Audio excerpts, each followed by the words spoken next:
All right, again, welcome to the 12th Southeastern Lee Theory Conference. We have two virtual talks this afternoon. So I'd like to introduce the first speaker, Slava Futorny. Slava is from the University of Sao Paulo. He was also an ICM speaker in the 2018 ICM. So we're really happy to have Slava with us today, and he'll be speaking on field-free constructions for affine Kac-Moody algebras. Okay. Thank you very much, Dan. So it's a great pleasure for me to be here today. I certainly would prefer to be there with you in Charleston, but we have what we have. And you know, Charleston is a very special place for me, and I love it for many reasons. And I'm very honored to be the first speaker of this Southeastern Lee Theory Conference, especially the one dedicated to my great friend, Ben Cox. You know, looking at this picture with Ben, taken a couple of years ago, it brings back so many great memories of our friendship and collaboration, and not only mathematical. We had many adventures throughout this world in different parts, in different places. And you know, you won't believe, but it happened a couple months ago. So I took my son for surfing lessons. There's a special place on the beach, not very far from Sao Paulo, and it's sort of surfer's paradise. And that's where the Brazilian team, Olympic team, trains, surfing team. And so I was talking to the coach, the one who was training my son, and he asked, so what I'm doing in this life? I told him, and he said, oh, you know, I met one American mathematician who is a great, good surfer. And it turned out that Ben actually served at that spot. I knew that somewhere there he served. And they met, and Ben left very good memories with those guys that just met him briefly. Right, so as Liz mentioned, of course, he was tireless in mathematics. He was interested in different parts of mathematics, but also he was interested in many things in life beyond the mathematics. And I'll show you the second picture. So that's us with Ben. Of course, we are not the central figures in these pictures, so there are big shots in the middle. But this is our first meeting with Ben. So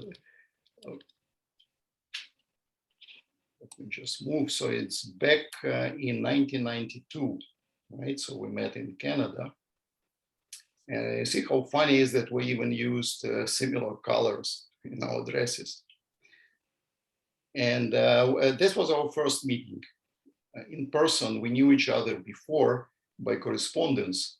It was also a funny story that both of us were in the same time in Scandinavia, but I was in Norway and he was in Sweden.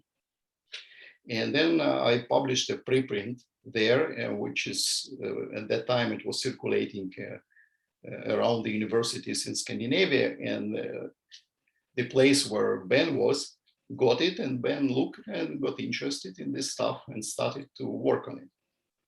And then sometime later, maybe a year later, or even 2 years later, or maybe 1 year later than that, so I wrote to him, and then we realized that we are working on the same stuff.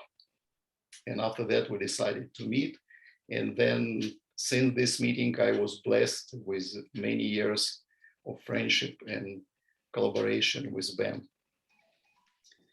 And what I'm going to talk about is something that originated in our work with him on the pre-filled realizations of affine Kac-Moody algebras. So this is just a general setup to fix the notations. Right, so G will, for me, will be a simple finite dimensional Lie algebra. Everything will be over complex numbers. Then we have this usual loop algebra with standard bracket. And then we have this non-twisted affine Kac-Moody algebra, which is the universal central extension, it's one-dimensional in this case of the loop algebra, plus the degree derivation. Non-twisted, this is just for simplicity of exhibition, right? So many things work in general, but of course, to make a computation explicitly, it's easier to work with non-twisted affine Lie algebras. And the final bracket looks like that.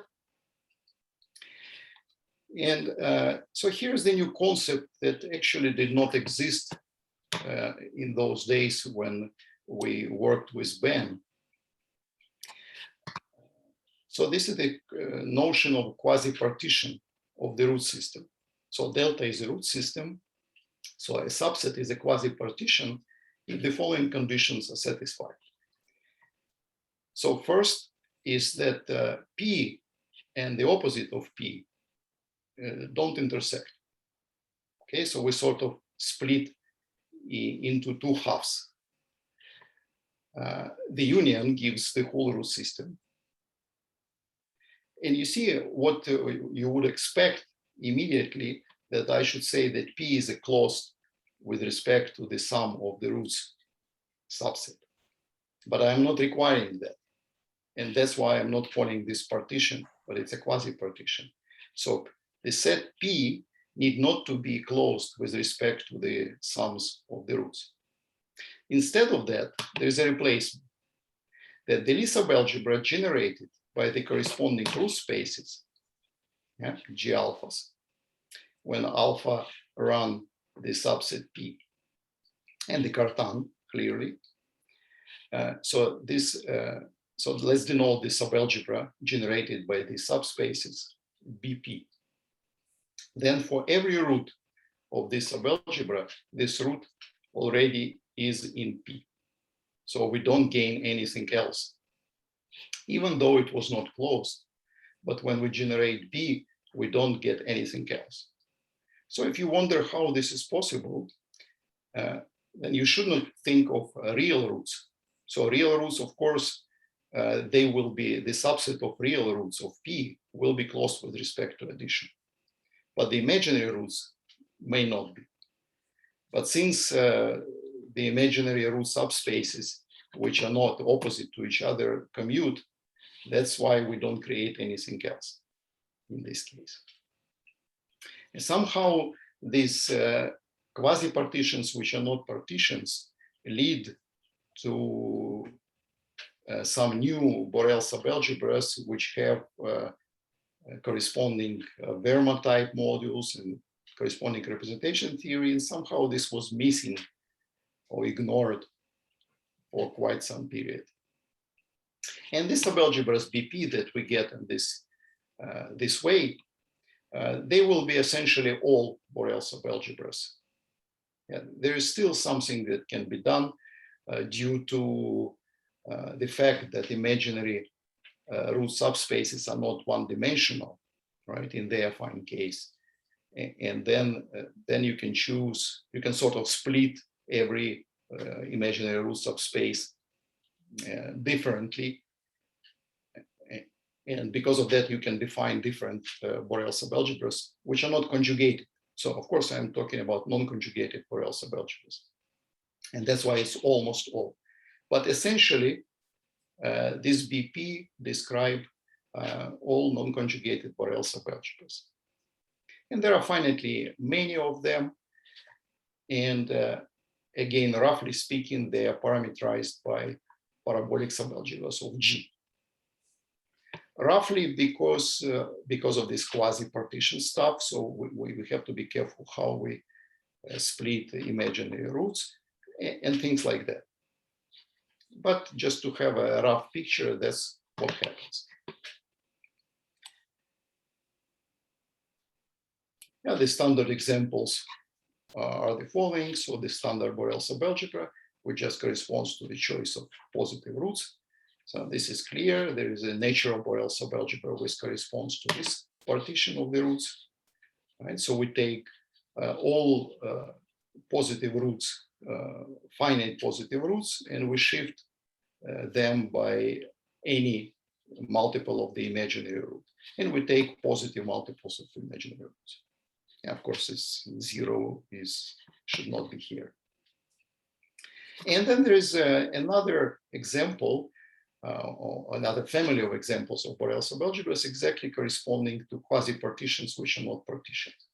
So that they are defined by any function on the positive integer numbers, with values in this plus or minus set, right? Which tells us, and these functions tells us which imaginary root we take into P and which imaginary root will go to minus P. So it's sort of if the image of the function is plus, then it goes to P. If the image of the root or this integer scalar by the imaginary root is minus, then it goes to minus P. And there we get bunch of Borel subalgebras parameterized by this function, by these functions phi. And so you may ask, okay, so are they really different from this one? Yeah, they are quite different. Of course, corresponding representation theories in a way are similar, but the characters or even the support of the modules, the parts of the modules are different in this case and in these cases. A parabolic subalgebra is the one containing a Borel subalgebra. And they come in two groups of two types. And the first type is the ones that contain the standard Borel. And so that's the usual parabolic, that's what we expect. And this is analog of the finite dimensional situation. And type 2 is a specific feature of the affine case. So those are the parabolic subalgebra that contain one of these Borel subalgebras. So the easiest way to think that is they contain a natural Borel, but it could be one of these phi natural Borels. And then parabolic subalgebras in the usual way lead to the construction of generalized Fermat type modules. That's the usual induction, just starting with any module over the Levy part, and inducing up.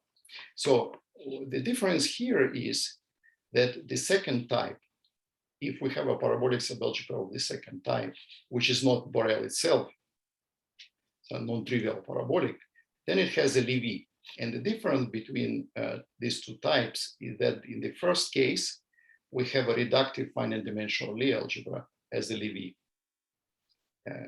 factor. And in the second type, we necessarily have the whole Heisenberg subalgebra of the affine algebra inside. So it's infinite dimension.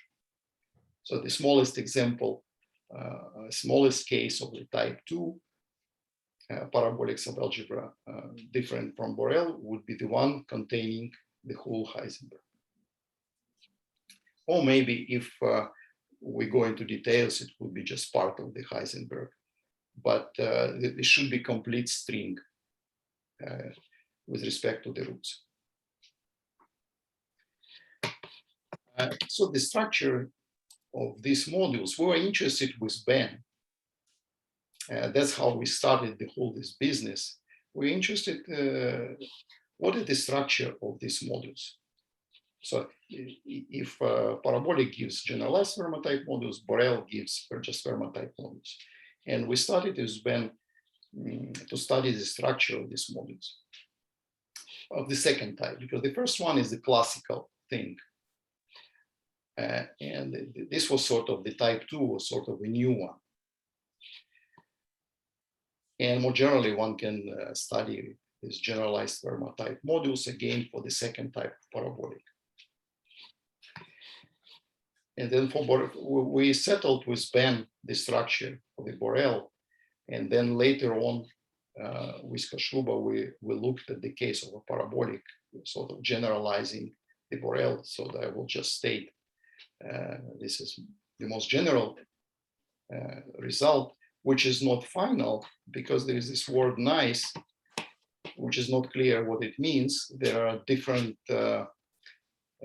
ways to say what is nice, and every day this nice changes, and eventually it will be removed. So eventually the final theorem will be that should be done very soon, that if you start with any parabolic subalgebra of the second type, so meaning that there is a whole Heisenberg subalgebra at easily V, could be something else, but at least there is Heisenberg. And if we look at the module like that, induced from any irreducible module over the Levy, and with the central charge non-zero, then the induced module is already irreducible, right? We would expect that generically it will be reducible, but generic in this case just means that the central charge is not zero, which I remember was kind of surprising for us with Ben when we look at the corresponding Fermat type modules for such Borels. But it turns out that actually it's a general feature for any parabolic of the second type. It's very different from the first type. And then after we figured the structure of those Fermat type modules with Ben, we moved to free field realizations. So this is just a classical thing. So we have polynomials in infinitely many variables. So there are x's and y's. And then that's the standard definition of Bakimoto modules in the case of SL2 hat, because it's easier to write down. And this is also called the second free field realization. So we have this, we work with the formal distributions. AZ, there is a normal ordering defined this way, and this is standard. And then we have the Weil algebras generated by this A star, and by B's. Yeah, there are several Weil algebras involved.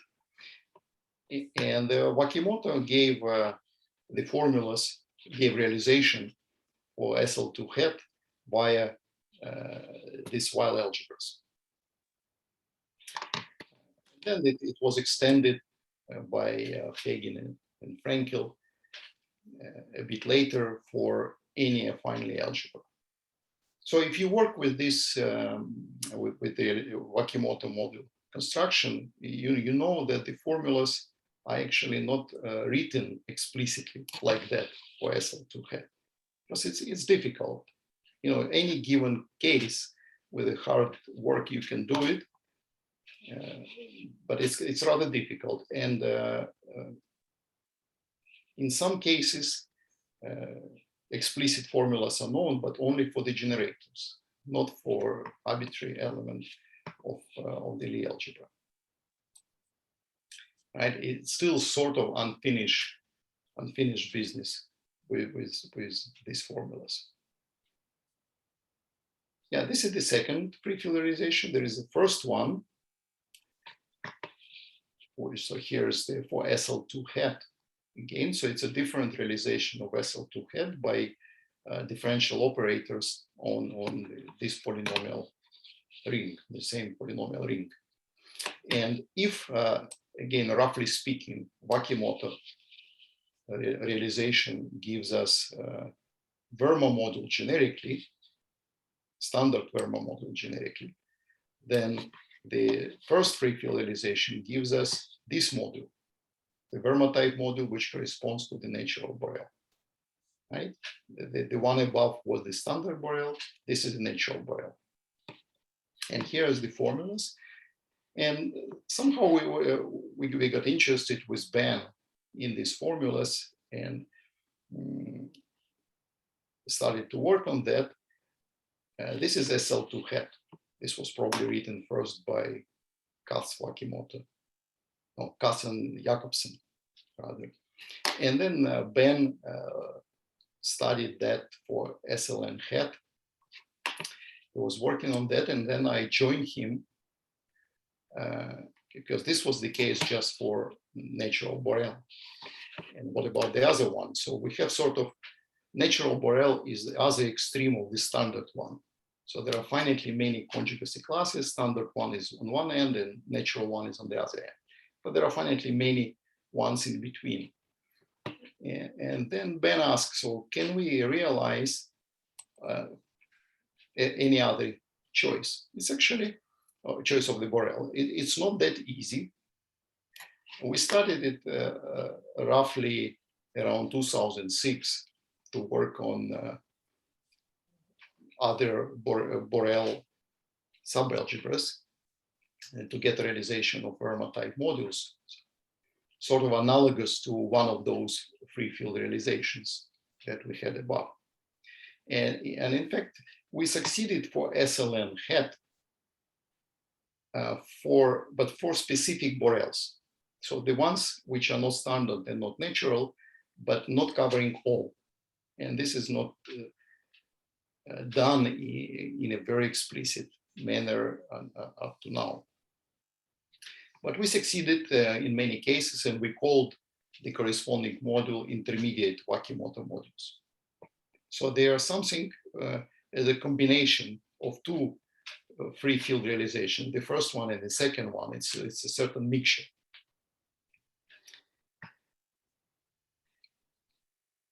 And then finally, in 2019, together with Libor Kryszka and Peter Somberg from Prague, we managed to write a general free field realization for any algebra, sort of covering all those cases. But we had our work with Ben as the driving force. So to get to the result, so I need to introduce a few things. So let's look at the Cartan decomposition for our finite dimensional G, and we choose F alpha, a rooted basis for this negative radical. X alphas will be linear coordinate functions on the negative radical with respect to this basis. By AF, I will denote the Weil algebra generated by these differential operators, right? When the index runs all positive roots. Right, so this is the finite rank Weil algebra. Then there was a result by Kryszka and Somberg, given the following homomorphism from the enveloping algebra of G to differential operators. Right, so there was a homomorphism of associative algebras to a tensor product of this Weil algebra and the enveloping algebra of Cartan. And here's the explicit formula. It doesn't make sense for me sort of to go piece by piece explaining what it is. It doesn't really matter, right? So these are certain operators. If you want to work with them, so you write a series. Yeah, you express them as a series. And then, so here's all notations explain what it means. It's a concise way to describe this homomorphism. From the first sight, it's horrible. When I first saw it, I thought it's impossible. It's the worst formula I ever seen. But in fact, when you actually look what everything means and try to do a computation, and it's quite easy. It's difficult to prove that we have this homomorphism, but to work with this, it's not that difficult. Right, so it's a nice thing. It sort of provides realization of any finite dimensional simple algebra by differential operators. Okay, you may say, okay, but there are many known things. Kaimin loves such realization by differential operators. So he would say, oh, yeah, of course. But yes, but these are different. That's first of all, and every realization serves its own purpose. Just a month ago, I saw a paper written by physicists for European Journal of Physics, where they construct exactly, they provide an algorithm how to construct realizations of simple algebras by differential operators. And it's rather complicated, but at the end, it will not be the same formulas, but sort of alternative version. And so and it's quite popular, and it's important for physicists in particular to have such formulas. So anyhow, this was done by them. Yeah. So UX, I didn't show. Yeah, UX is an element in this tensor product, which looks like that. Okay. Now we want to do the affine version of this thing. Okay, let's look at the parabolic subalgebra of the second type. Right, so I will call it natural parabolic subalgebra, corresponding to a this parabolic subalgebra of G. So this is the Levy finite dimensional, and this is the radical U. And the natural parabolic subalgebra looks like that. So that will be a Levy of this natural P, and this will be the radical. When they define like that, right? So we have Levy tensoring with all around polynomials, and we have here the same with the U part, and yeah, of course it's missing here U bar. This is U bar. Now, so we get a triangle decomposition for G hat, and then we can play the usual game inducing the modules. So we start with any representation of the natural P, sigma, define, so V will be a module over P natural, which is essentially a module over L natural, the Levy, with the trivial action of the radical. The central elements X by scalar K.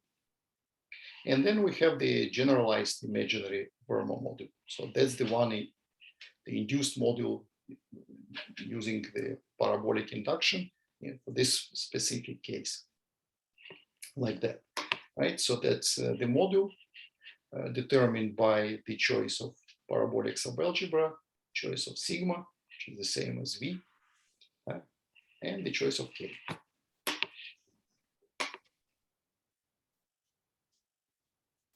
In particular cases of these modules are intermediate Wakimoto modules that we studied with Ben. Right, so this will be the general family that contains everything known before. Again, I choose a basis now for the part, so these are the roots that correspond the radical U, same with the coordinates. And now I do this, consider the corresponding currents for F's and for X's. So there's a corresponding change of this UX. And I need to change, I need a affine version of the Weil algebra. Right? So now I have infinite rank Weil algebra generated by these differential operators. Right, so what I'm going to do in the next slide, I will do affinization of this homomorphism. And strangely enough, it actually works.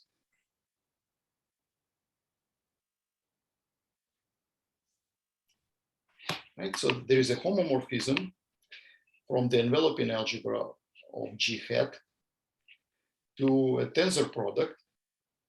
There is technicality with the completion, but ignoring that, this is just a tensor product of this infinite rank Weil algebra and the enveloping algebra of the Heisenberg, given by this, again, looking horrible formula. But so first of all, this gives this generalizes all known construction, including intermediate Wakimoto modules. And this provides a construction for all induced modules of this type, for all these generalized imaginary Verma modules. When I say provide the realization, so we have to be careful, because I'm abusing a little bit, because we know that Wakimoto construction does not provide the realization of Verma modules, right? We should be careful. Generically, yes, because generically Verma module will be isomorphic to Wakimoto module, and then we have a realization. So similar thing happens here. Yeah, when this fellow is reducible, then it will be realized by these formulas. But this is already a big step, right? So this is the generalization of Wakimoto modules or intermediate Wakimoto modules for arbitrary affine Lie algebra.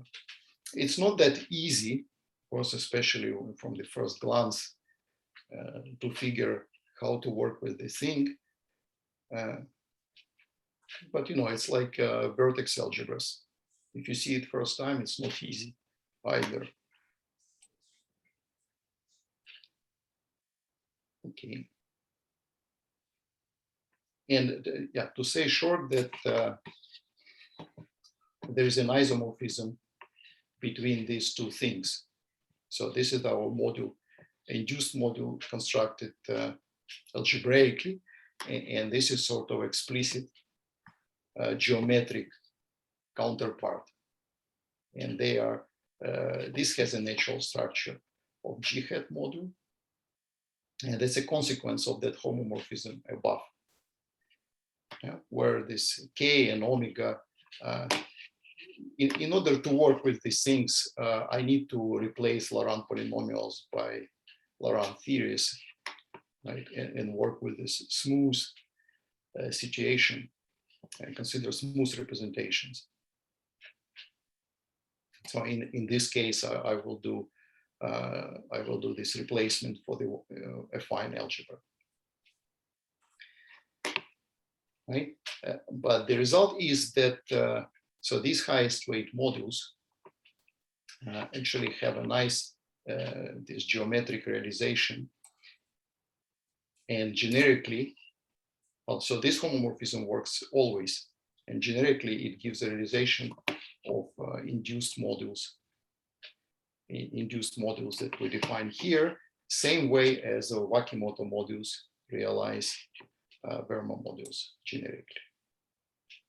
Okay, so this sort of was the final point in this quest that we had with Ben, searching for realizations of the induced Verma type modules or parabolic Verma type modules.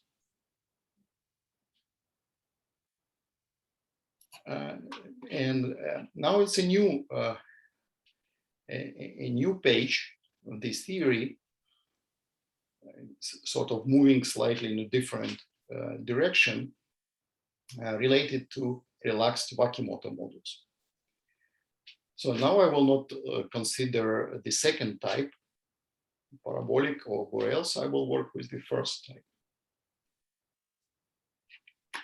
And so I will consider, so if I take N to be any G module, and I will define these currents acting trivially for positive N, then the corresponding induced module I will denote this way. In particular case, it gives us the universal affine vertex algebra. And so this module will be universal affine vertex algebra. Certainly we can go to the reducible quotient and work with a simple affine vertex algebra. And many things can be said also of that, but the case is more complicated. So I will stay with the universal one. And then we know that this correspondence from n to the irreducible quotient, which is unique irreducible quotient of this module, gives one-to-one correspondence between the isomorphism classes of simple G modules and simple positive energy modules over this universal affine algebra. This is sort of a Joule's functor.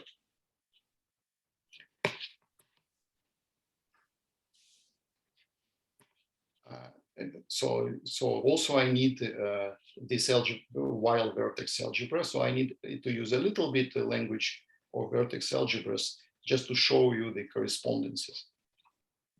But I'm not going to go deep into the theory. So the wild vertex algebra is the one generated by these fields. So I will denote it by M. And then Fagan-Frankel's homomorphism of vertex algebras is this one. Right? It's from the universal one to the tensor product of the vertex algebra of the Heisenberg and this wild vertex algebra M. Right? So this is sort of classical homomorphism of vertex algebras.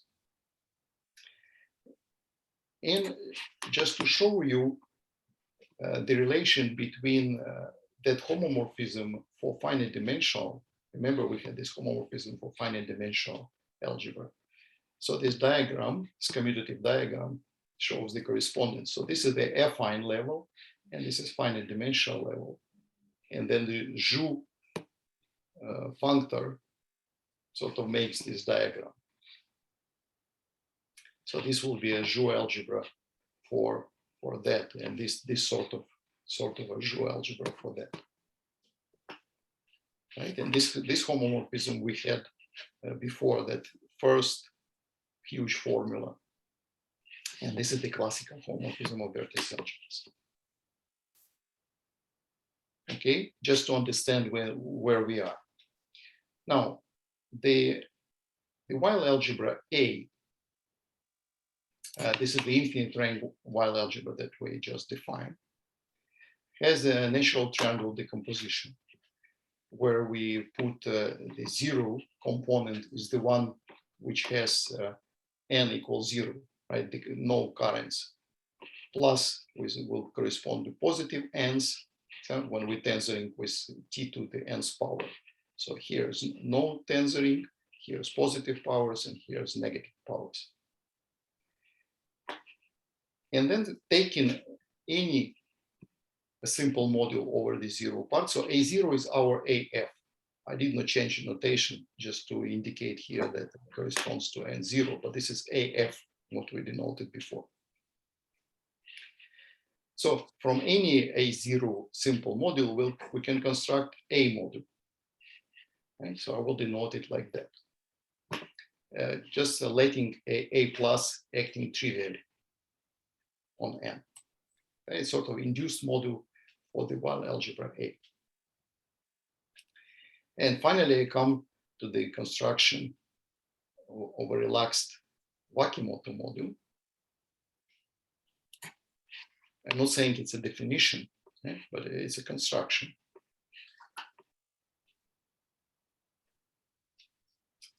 So you see, we can take, I can take this module, this is induced module for A, as a module for my A. This I can take, this is the Fock representation for the Heisenberg. Tensoring, I will get a module, I will denote like that. So it will be a module over the vertex algebra, and also using the homomorphism that we just had here. So I pull it back, I will get a representation of G hat. Right? So this is the way, because I took something over A, something over the Heisenberg, and then I pull it back, I get G hat module. Right? So this realization of G hat allows us to construct this representation.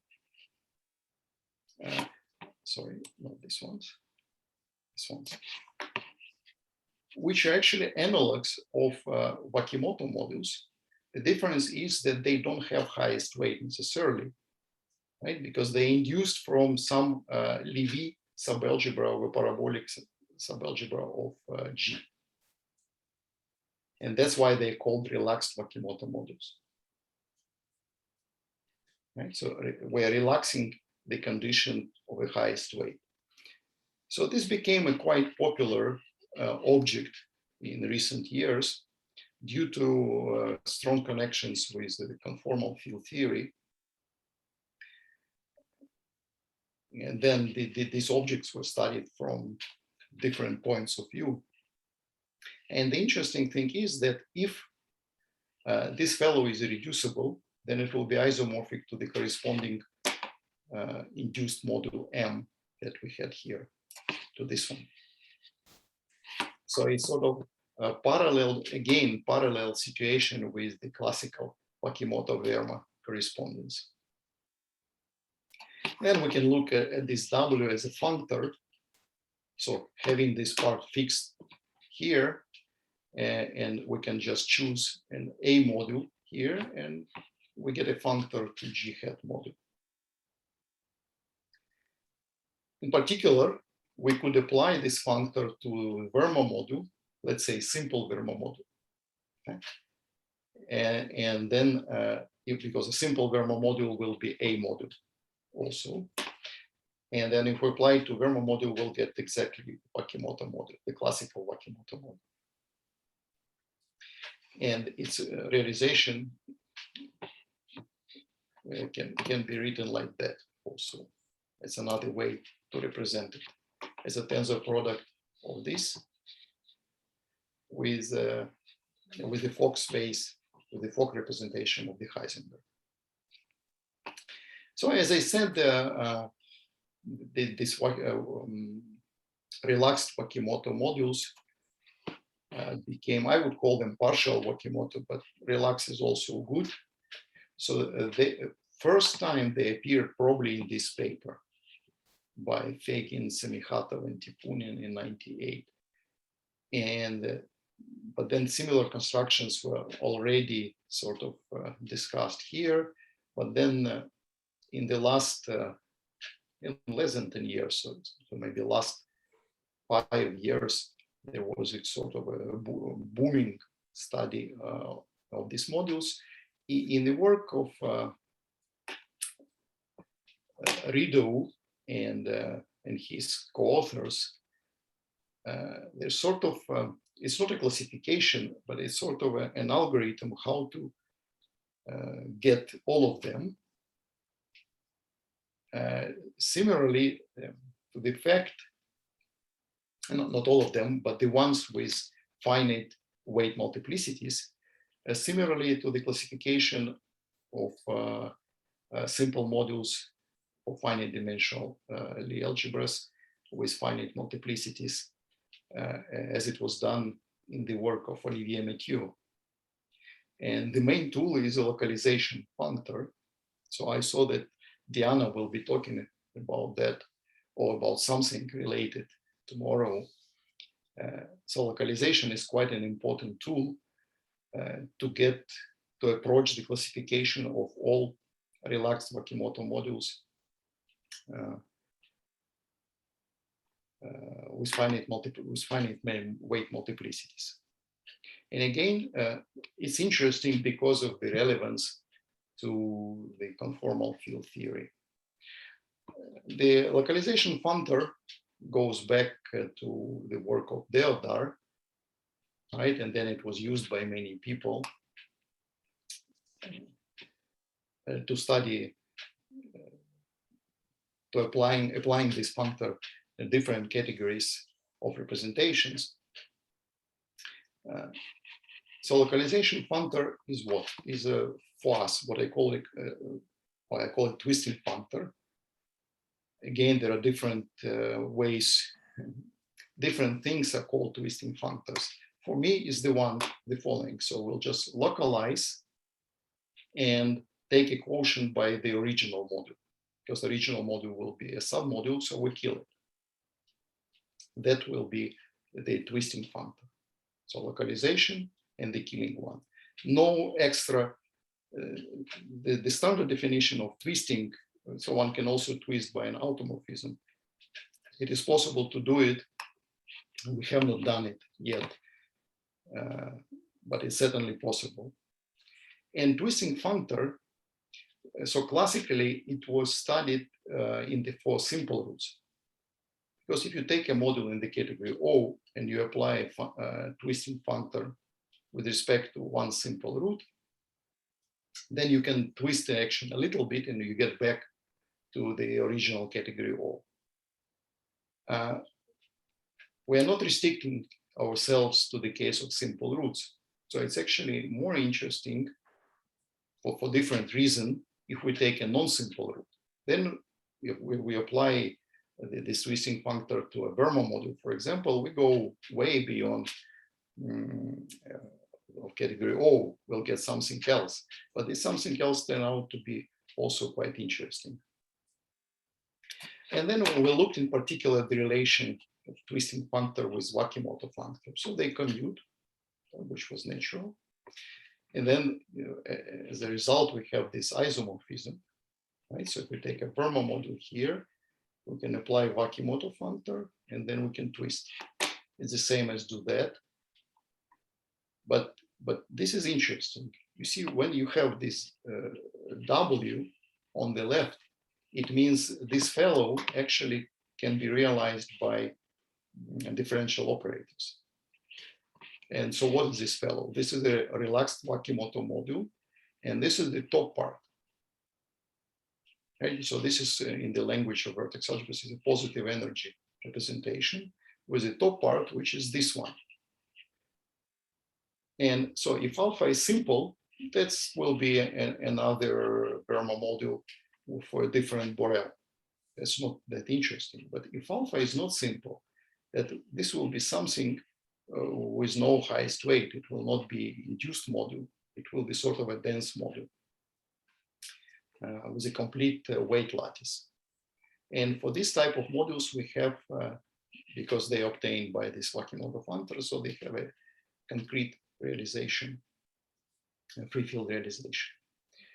And if the corresponding Verma module, this is a affine Verma module, is simple, because a affine Verma module can be viewed as a module with this induction functor from the Verma for finite dimensional one. So if this guy is simple, then these fellows are isomorphic. So we get a realization of the Verma module for the affine level, which is also kind of nice. And of course, I'm just telling this a short story. There is way more is known, and not necessarily for just Verma modules, but for any generalized Verma module of a finite dimensional algebra induced from a parabolic subalgebra. Okay, it works quite similar, and it allows us to produce many interesting realizations, okay, in particular of generalized Verma type modules. Thank you very much.